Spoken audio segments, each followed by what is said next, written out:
are going to be going over, it's going to be jam-packed, lots and lots and lots of concepts all in one, but very, very briefly going over things. Constructive and destructive interference when it comes to waves, so how waves move within, so when we go from having one wave to multiple waves.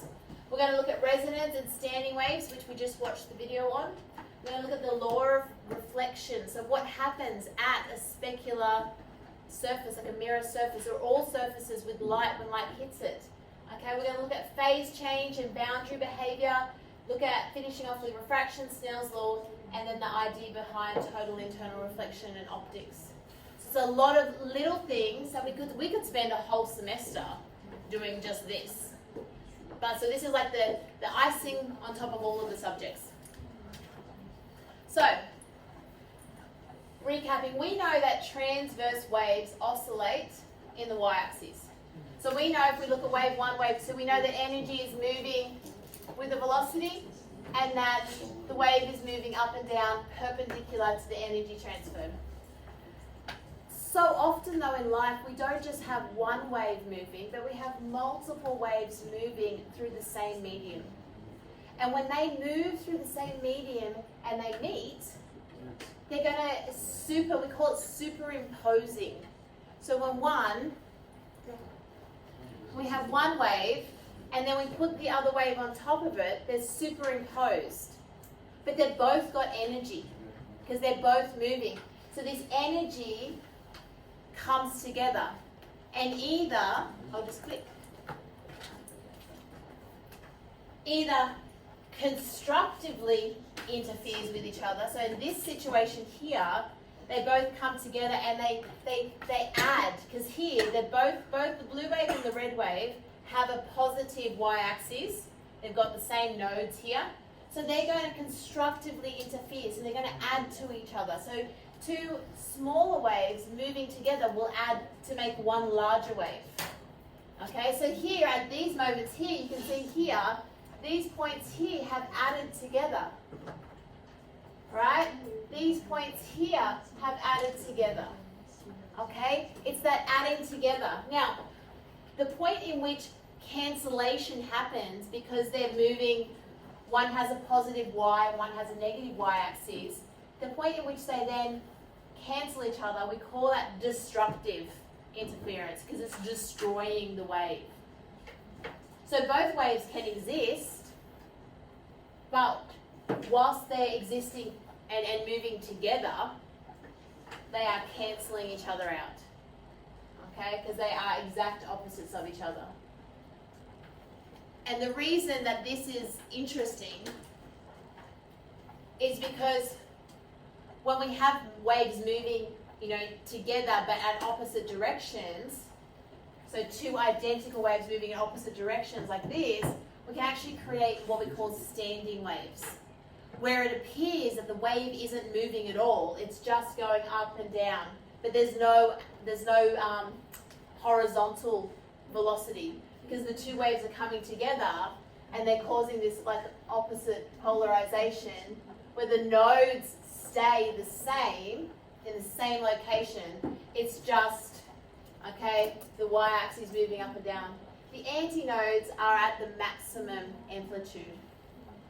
Okay, so it's pretty cool. And the reason that we like thinking about standing waves is it comes into the idea that we can measure things, we can do things between 2 points, and it all comes into the harmonic series of frequency resonances within music. So the idea that things resonate and they vibrate at specific tones, and that different fixed lengths will have different frequencies. I used to play the trombone, okay? So I used to be in the band, play the trombone. The reason that you move it out is because what are you doing with the length? You're increasing and decreasing the length of the tube, which changes the frequency, which changes the tone. So the trombone's a really good example. Do you guys know what a trombone is? So it's got like a bell and you like doo, doo, doo. Go like that, yeah. So that's the trombone. So I used to play the trombone in the band. Okay? And it's so cool because what's it really doing is it's just like a string, but it's increasing and decreasing the length you know, because you start off with, you know, it goes out and you hold it, and then you can, because there's pipes underneath it, and then this is the slide, and then the slide can extend out much, much further. Okay, so which means that you're increasing the length of the tube, which means that you're changing the frequency in which you're playing, which is I think, very, very cool. That's my personal thing. So that's mainly focusing though when we have these fixed boundaries, right? So fixed boundaries. So what happens when you have this fixed boundary is that as the wave sort of comes through, it hits this boundary, it's going to inverse 180 degrees. So it's going to flip and come back this way, which makes it easy to create this sound, this wave. So think, look at this one for instance. Here's the wave, the pulse is coming through the wave. Oh, maybe that's not a good example. Here, this one's the best. Half the wave pulses through, hits the boundary, inverses 180. So these fixed conditions. You can also have free boundary conditions, but we're not going to spend too much time. We just don't have time to go into the idea that you can have waves reflecting at the same back. But we just don't have time. Okay? So that's the idea of where we're going to go. We're going to mainly focus on this and what we can do with that mathematically. Oh, actually, sorry, before I do it, in terms of the n values here, this is n 1, 2, 3, 4. This has to do with the harmonic of the frequency. So we have a fixed length. Depending on how many half wavelengths there is, will depend on the frequency. Now, it must come in very specific amounts. Like it can't vibrate and this not be a node. It has to be a node at either end. Okay? So let's do a quick recap. So on your sheets, you should have here some questions. So this is this idea of, okay, interacting. So you've got questions on the back here. Okay, questions on the back. Anybody not have them? To start answering the questions.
Okay, so I've done a different superimposing question.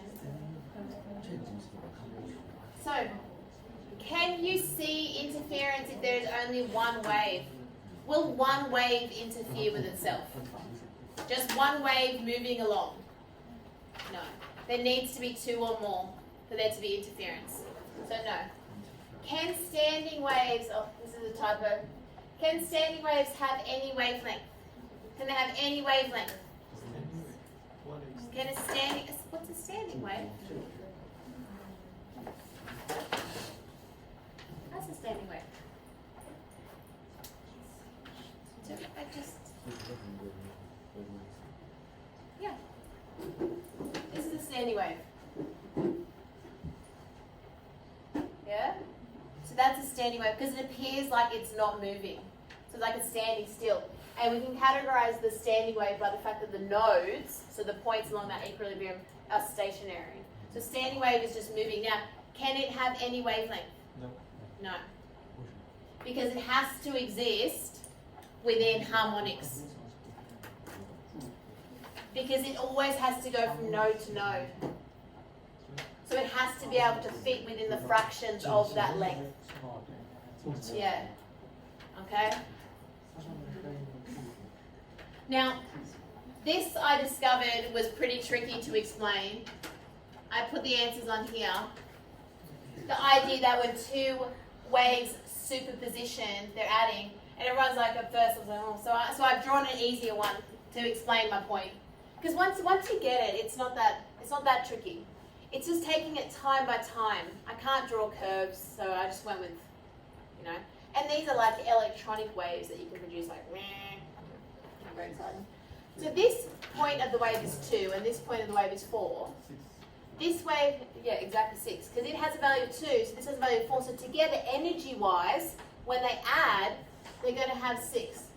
And they both go until this point here. So you have this point there. Then this wave drops down, oh, these are negative, to -2.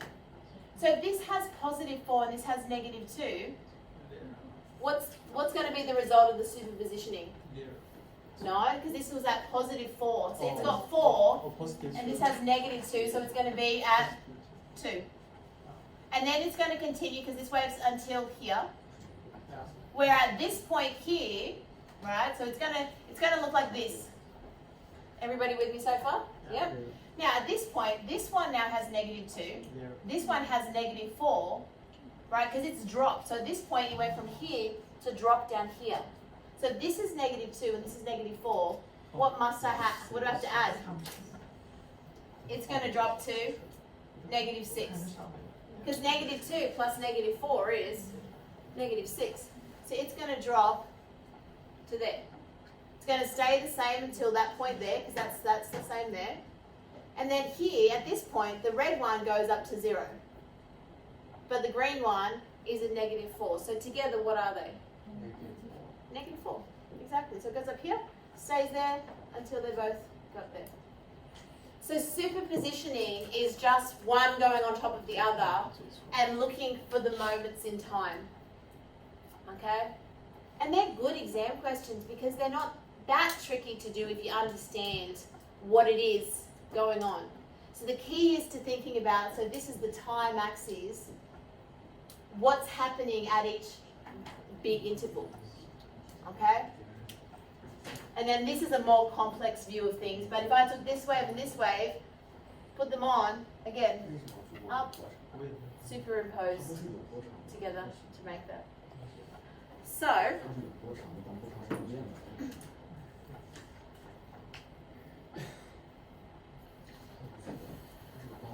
So if we just briefly touch on the idea of the harmonic series of music. So if you have a fixed string, okay, within that string, so the length of the string is fixed. The number n tells me how many half wavelengths I'm going to have. And these things, so 2L divided by n will tell me what the value of the wavelength is.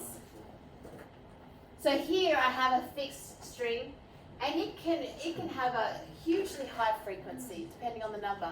But they always must have, it must be equally, I suppose, divided into equal parts. It's got to be fractioned out into equal parts.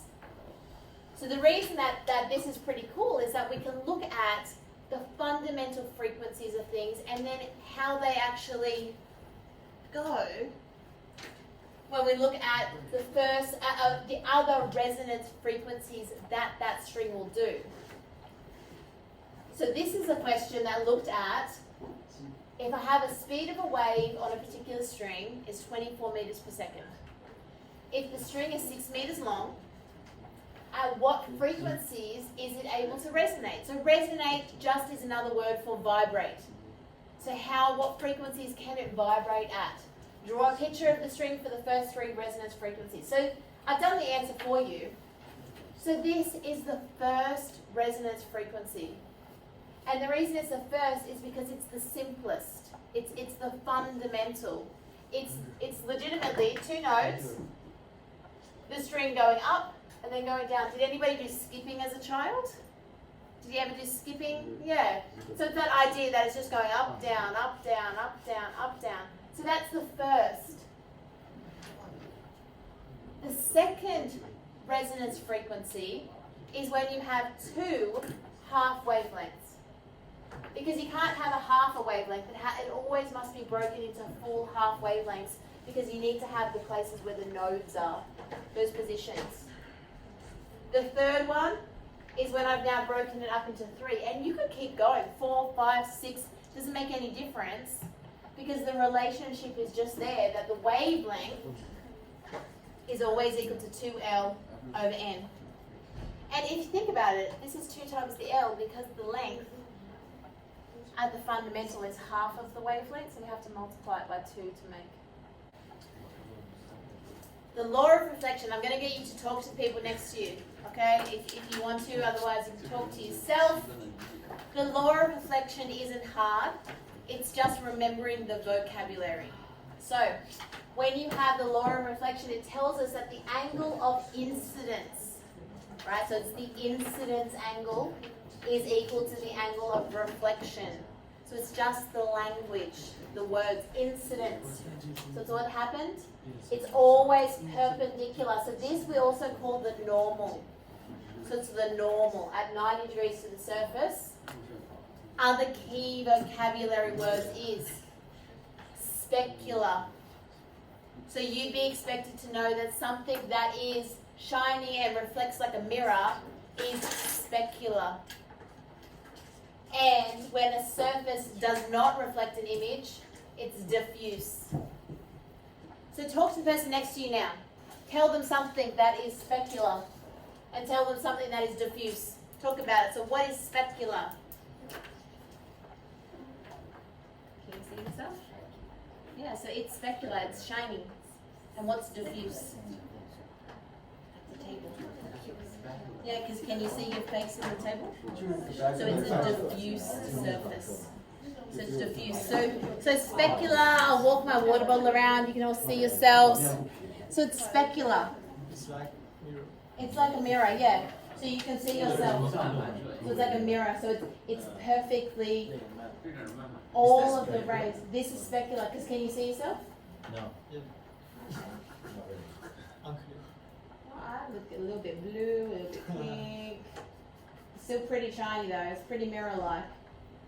Alright, but look at yourself in the desk. If you look at yourself in the desk, nothing comes back at you, does it? It's diffuse. So diffuse surfaces will not have a reflection.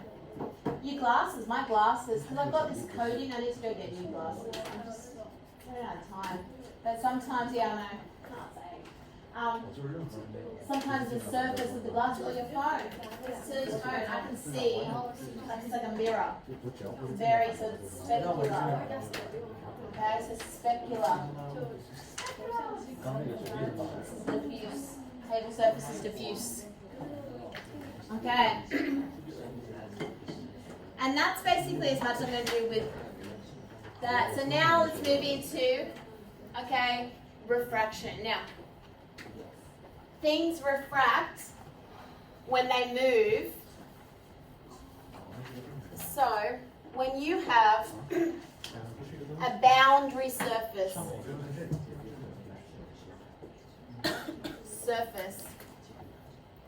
if I have a normal, so this is just like in mathematics, a normal to the surface is at 90 degrees. If I have, so this is air, and this is water, okay? If I shine light into here, it is going to refract when it hits the surface. And this all has to do with the fact that light is made up of photons, okay? So little packets of energy, quantized energy packets. I'm going to talk a lot more about that in a few weeks' time.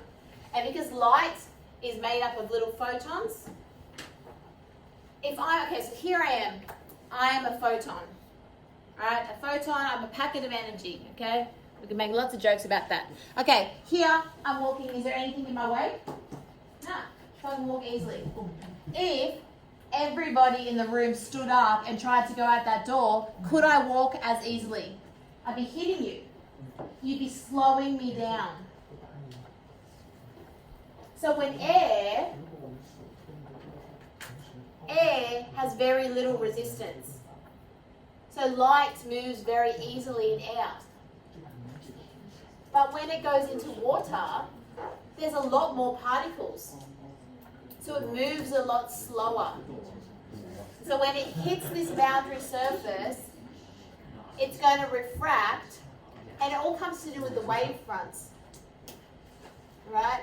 It's actually going to refract it. It's pretty dodgy, but that's the best. So it refracts, it bends because it slows down. And the ability for different materials to slow something down is their index of refraction. The index of refraction. So which material, tell the person next to you, okay, Carrie, maybe turn around and tell Ryan, which material is going to slow down light the most? Which one? Which material slows down light the most? I've got a few people saying diamond. Which one's going to slow it down? What do we think?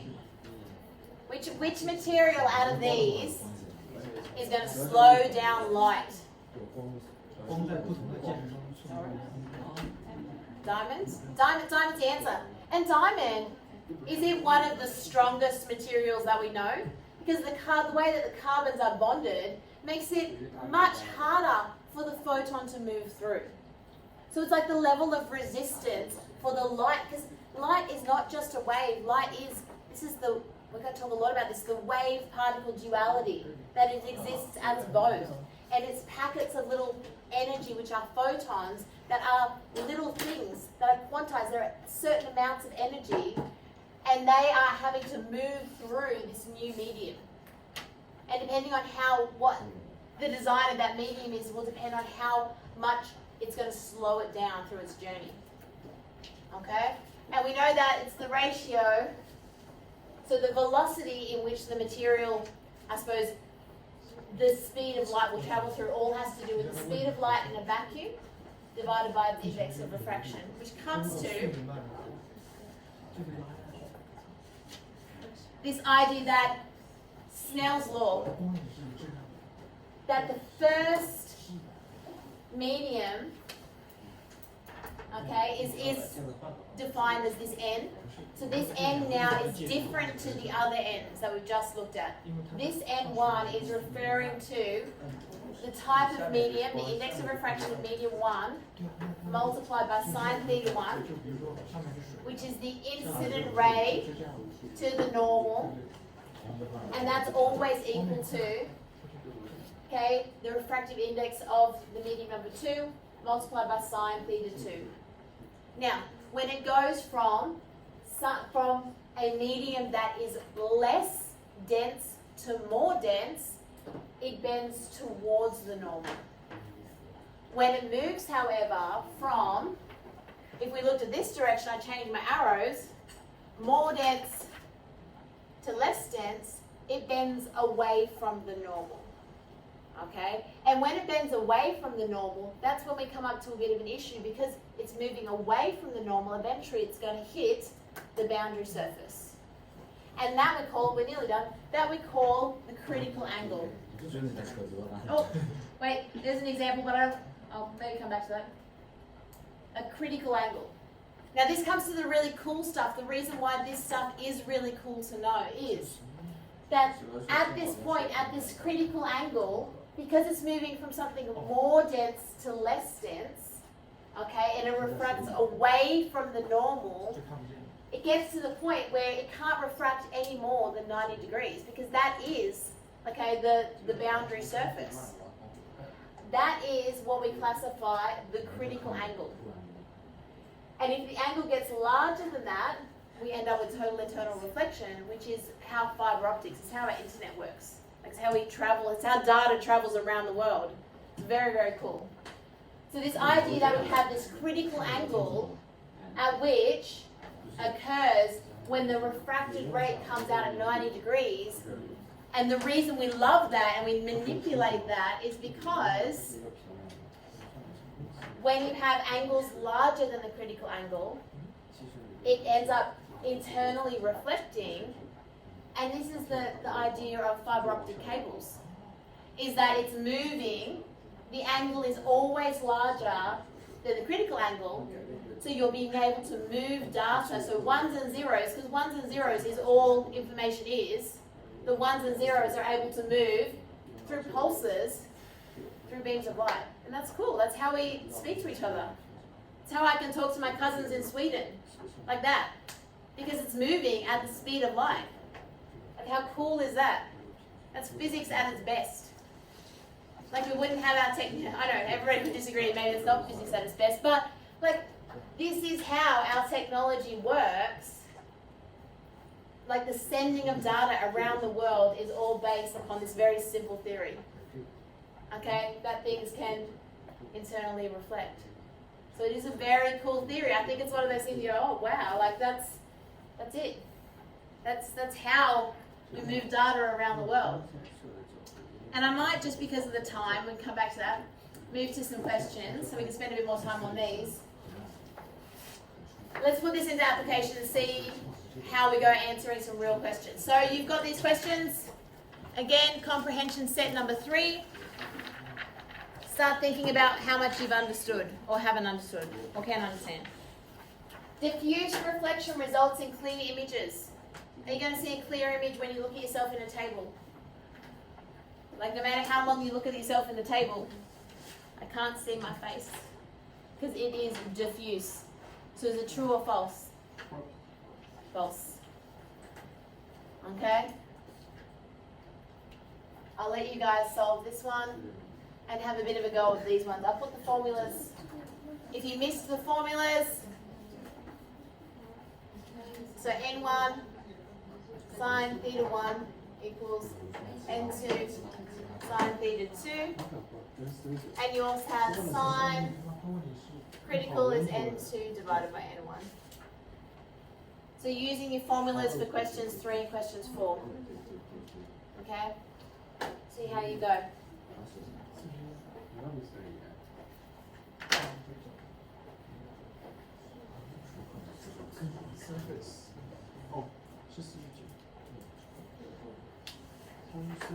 What's it going to be? How's it going to reflect? You're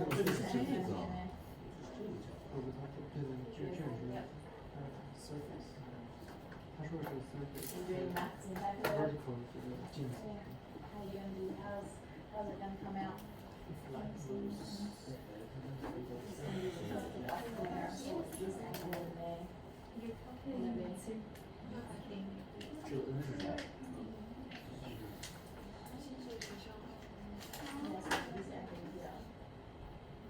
That was 41. Maths. That's 41. What's this one going to be? Right.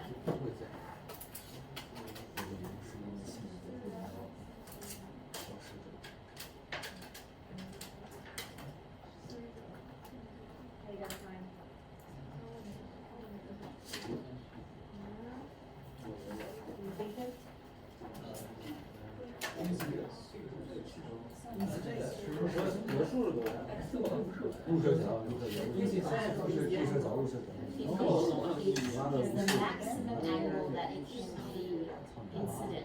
It's the incident. The maximum size because the angle that's refracted is 90 degrees. So it's the maximum angle that it is. Any larger, can you go to the next slide? An angle larger than 44 is going to reflect. Refraction 是折射嘛？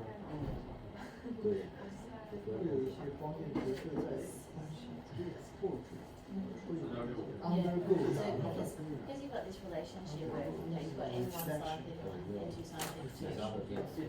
That angle coming out here is 90 degrees. Because when it goes from a higher index of refraction to a lower one, it's going to bend away from the sun. Yeah. So you can only have a critical angle when you move from a higher index of refraction to a lower index of refraction. So only about that. So how you going with? 从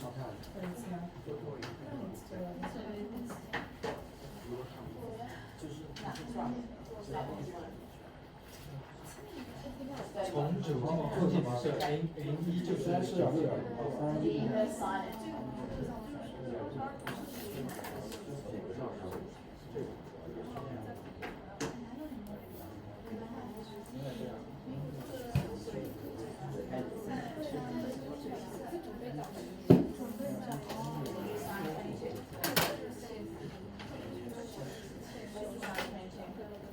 sin it. That is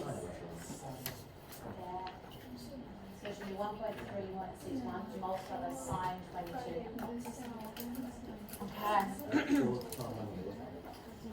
So just to clarify, and I'll fix up. So ready? So question number 1, the answer is false. Question number 2.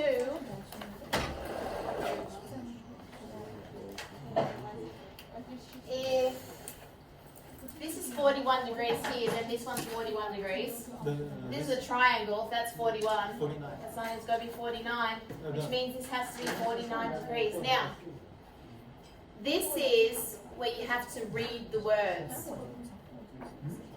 Mirror surface. So an incident ray hits the following at the mirrored surface.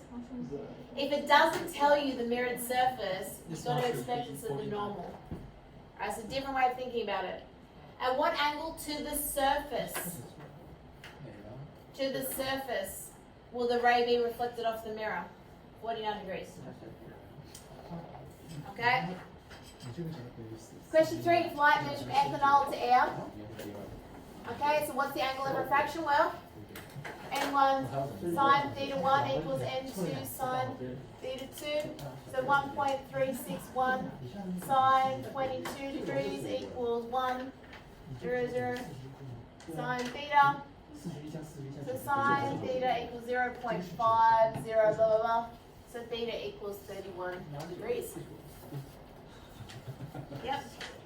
Now, question number 4. In question 3 above, if the angle of incidence was 70 degrees, will some of the light refract into the air or will it undergo total internal reflection?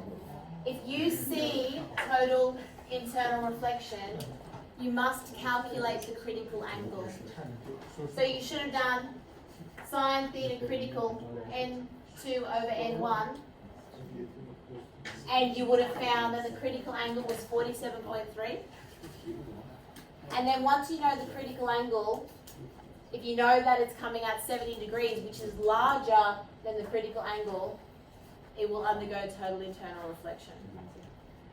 So the only way to decide if it does total internal reflection or not, the easiest way, in my opinion, is just to find the critical angle, and if it's larger than the critical angle, then it's going to have total internal reflection.